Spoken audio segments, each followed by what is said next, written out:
የዘመኑ ትውልድ አይተዋል ከኛ ጊዜ ከነበረው ወጣት ጋር ሲታይ ብኩን ወጣት ምን እሱ ብቻ የሀገር ፍቅር የሌለው የማይረባ ወጣት ሀገሩን የማድ ሀገር አሰዳቢ ትውልድ የትኛውን ሀገር በሕፃን እጅ እንደተገኘ ዳቦ ቅርጽ አልባ የሆነውን ሀገር እናንተ ትግራይ ክልል ሄዳችሁ ሥራ ሰርታችሁ አማራ ወዳጅ አፍርታችሁ ከኦሮሞ ተጋብታችሁ ለኛ ጊዜ ሲሆን ሜዳችን ላይ እሾህ ዘራችሁ።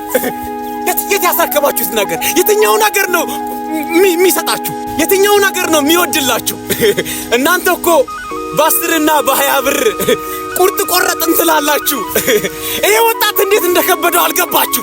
የትኛውን ሀገር እንዴት ካልዘራችሁት መሬት ላይ ፍሬ ትጠብቃላችሁ? ይሄ ወጣት እንዴት እንደሚያሳዝን አልገባችሁ? ለዛ ነው የእውነት ሀገር ስላላወረሳችሁት የውሸት ዓለም በስልኩ ተጣብቆ የሚኖረው። ለዛ ነው ይሄ ወጣት የሚረዳውን አጥቷል። የመርሳት በሽታ ቢያጋጥመኝ እንኳን ይሄንን አመት አልረሳው። እንደውም እኔ ስሞት መቃብሬ ላይ እንዲህ ብላችሁ ጻፉ፣ ያኔ ያልሞተ እንዴት አሁን ሞተ ብላችሁ ጻፉ። ይሄን ዓለም ነው ስንታየን መከራ ሲፈራረቁብን በተራ ደቂቃ አልፎ ሰዓት ሲተኩ ቀናት አለፉ ተረሱ።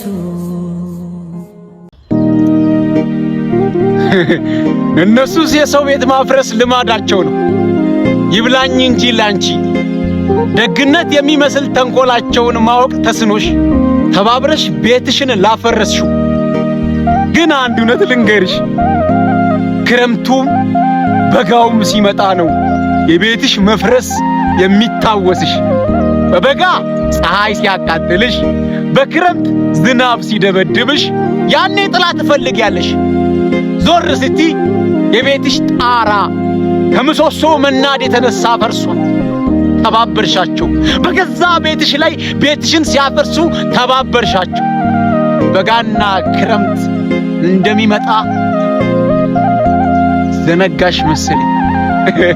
ያኔ ደግሞ ዝናብና ፀሐይ ሲመጡ ብቻቸውን አይመጡም። ጸጸት የሚባል ቤት ይሰሩልሻል። ይሄ የሁላችንም ዓለም ነው። ነገን ማየት የተሳነን ብኩኖች፣ በዛሬ አለመሳካት የምንሰናከል ስንኩሎች የሁላችንም። ምን ነው ስጋዋን ብቻ ወስድክ? መንፈሷንም እንካት። ካልሰጠኸኝ ውሰዳት፣ ጨርሰ ውሰዳት። ደግሞ እግዚአብሔር ክፈለኝ። ሞግዚቷ አይደለው ለደስታዋ፣ ላዘኗ፣ ለሳቋ፣ ለኩርፊያዋ፣ ለእያንዳንዱ ስሜቷ አብሪያት ስስቅ፣ አብሪያት ሳለቅስ፣ ሳልደሰት ስስቅ፣ ሳላዝን ሳለቅስ እና እሷ የኔ ካልሆነች ሞግዚቷ ነበርኩኝ። ሞግዚት ደግሞ ይከፈለዋል። ክፈለኝ እግዚአብሔር ክፈለኝ። በእነዚህ ስሜቶች እኔ እሷን ስጠብቅ እሷ የኔ ካልሆነች ክፈለኛ። እኔ ሞግዚት ነበርኩኝ ማለት ነው። ክፈለኝ እግዚአብሔር። አንተ ባትከፍለኝም ዋጋዬን ከባሏ መቀበል አይቀርም። ክፈለኝ። ግን ስጋዋን ብቻ ሳይሆን መንፈሷንም መንካት። ውሰዳት።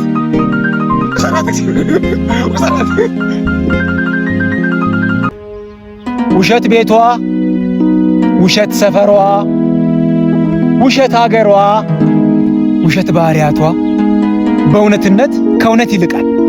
ፍጻሜዋስ መጨረሻዋስ ውሸት እውነትን ታሸንፋለች። ውሸት እኮ የሰይጣን ናት፣ እውነት የእግዚአብሔር ናት። እና ከእግዚአብሔርና ከሰይጣን ማን ያሸንፋል? ይሄ ግልጽ ነው። እግዚአብሔር ነዋ። ግን ምርጫው የሰው ነው።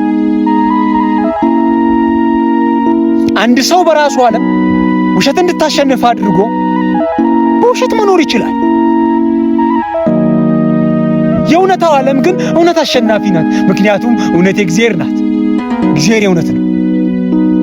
ይሄን ዓለም ወዴት እየሄድክ ነው? ወደ አምላካቸው፣ ወደ ፈጠራቸው፣ ወደ አዳናቸው ልነግርላቸው። ልጅ እያለው ለአባቴ ነበር የማቃጠረው፣ ልጅ እያለው ለእናቴ ነበር የምናገረው። አሁን ወደ አምላካቸው እዚህ ጋር ይታያል። እዚህ ጋር ሰበሩኝ፣ እዚህ ጋር ቆሰሉኝ። ወደ አምላካቸው እረፍቴን ለማግኘት ሰላሜን ለማግኘት ወደ አምላካቸው ነግሬ ልገላገል ወደ አምላካቸው የርኩን ወደ አምላካቸው። ታዲያ አምላክ የት ነው ያለው? አምላክ የት ነው ያለው? እኔ እንጃ። የት ነው መኖሪያው? አምላክ የት ሆኖ ነው ይህንን ሁሉ የሚያየው? እኔ እንጃ። ምናልባት እኔው ጋር ይሆን። አንተስ ድንግል ነህ? ፈልጋለሁ ብለሽኝ ነበር የጠራሽ? አዎ ፈልጌክ ነበር። ማለት እንዴት እንደምነግር አላውቅም፣ ብቻ አፍቅሬሃለሁ። ፍቅር? አንቺ የኔን ክራይቴሪያ ማሟላት ትችያለሽ? ማለት ምንድነው ያንተ ክራይቴሪያ? ማለትማ እኔ ማግባት የምፈልገው ንጹህ ሴት ነው። ማለት አልገባኝም። ንጹህ ሴት ማለት? ንጹህ ሴት ማለትማ ድንግል ነሽ ወይ? አንተስ ድንግል ነህ? ምነው ስለ ክብረ ንጽህና ሲነሳ ሴቱ ብቻ ሆነ ተጠያቂ? ወይስ አምላክ ሲፈጥረን ያለ ክብረ ንጽህና ነው ወንዱን የፈጠረው? እኔ ላላገባችሁ ሴት በጎ አድራጎት ይመስል ክብሯን የትም ለምትዘራ ሴት ወገን እየሆንኩኝ አይደለም። ነገር ግን ተጠያቂነቱ የሰው ሊያውም የወንድም ጭምር ይሁን እያልኩ ነው። ምን ይሉታል አሁን ጭቃ ለብሶ ነጭ መመኘት? አንተስ ድንግል ነህ? ተጠየቅ፣ እንጠየቅ። ንጽህናው የሰው ነው። ይሄን ያለም ነው።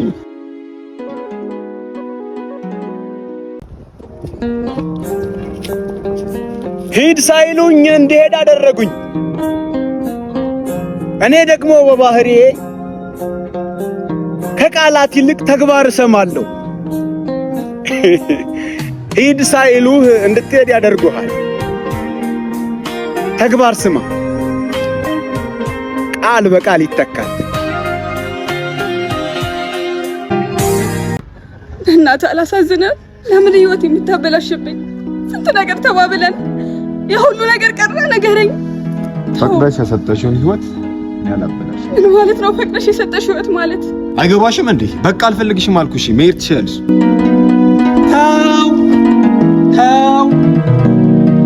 እናት ያፈላችሁ ሽሮ አይደለም የሰውን ህይወት ቀምሰ የምትተው። ተው ብያለሁ። ተው። የሰው ህይወት ዋጋ እንዳለው ስንት ነገርኳችሁ። ተው። የሰው ህይወት አንተ እንደምታስበው ቀላል አይደለም። ተው። በህይወት መርሳት የሌለብን ነገር ቢኖር በሰዎች ህይወት ላይ የዘራኸውን መጥፎ ነገር እያንዳንዱን በህይወት እያለ ታጭዳታለህ። ተው። ለሰው ህይወት ተጠንቀቅ። ለሰው ህይወት ተጠንቀቅ። ስማኝ ደግሞ ዘር ከመዝራት በፊት ነው የሚመረጠው እንጂ በማጨድ ጊዜ አይመረጥም። እያንዳንዷን ነገር ቁጥር በቁጥር ታጭዳታለህ። ተው። የሰውን ህይወት ማበላሸትን እዚህ ጋር አቁም። ተው ብያለሁ።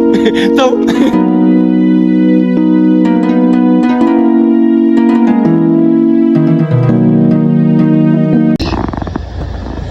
አንተ እዚህ ጫካ እየኖርክ ብዙ ነገር አምልጧል።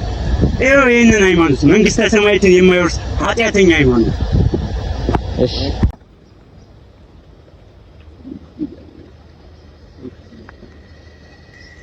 ደሞቺ ገሏን ሶሻል ሚዲያ ላይ ሽጣ የምታድር ሴተኛ አዳሪ።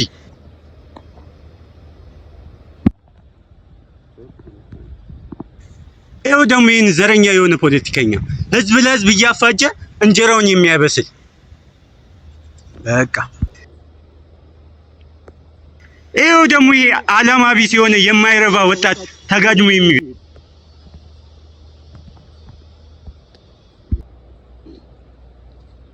አንተ ደግሞ አሰማኝም እንዴ? አታውቁም? የዘመኑ ሰዎች በእያንዳንዳችሁ አይን ላይ መነጽር ስለተገጠመ እኮ ነው። አንድ ቀን ዞር ብላችሁ መስታወት ብትይዙ ራሳችሁን ትመለከታላችሁ። ምን ያህል ጉድፍ እንዳለብህ አሁን አንተ አላየም። ይሄው እስቲ ራስን መነጽሩን አውልቅ። ይሄንን መነጽር አንድ አፍታ አውልቅ። ይሄንን መስታወት ደግሞ ለአንድ አፍታ እጅ ላይ ያዘው። በአይንህ ያለውን ምሰሶ ሳታወጣ የወንድምን ጉድፍ ለማውጣት የምትሞክር አንተ ላይ ራሱ ትልቅ ጉድፍ እንዳለ ያላስተዋልክ አየህ ዳኔ ትረጋጋለህ ራስን ተመልከት ራስን አጽዳ እንዴ አንተ ልጅ አልተማርክም እንደኛው 6 ነው እንዴ 9 ነው 6 ነው 9 ነው አግግም ያየኸው ይኸውና 6 ነው ይኸው ምንም 6 ነው ይኸው ምንም 9 ነው ቦታ ተቀየሩ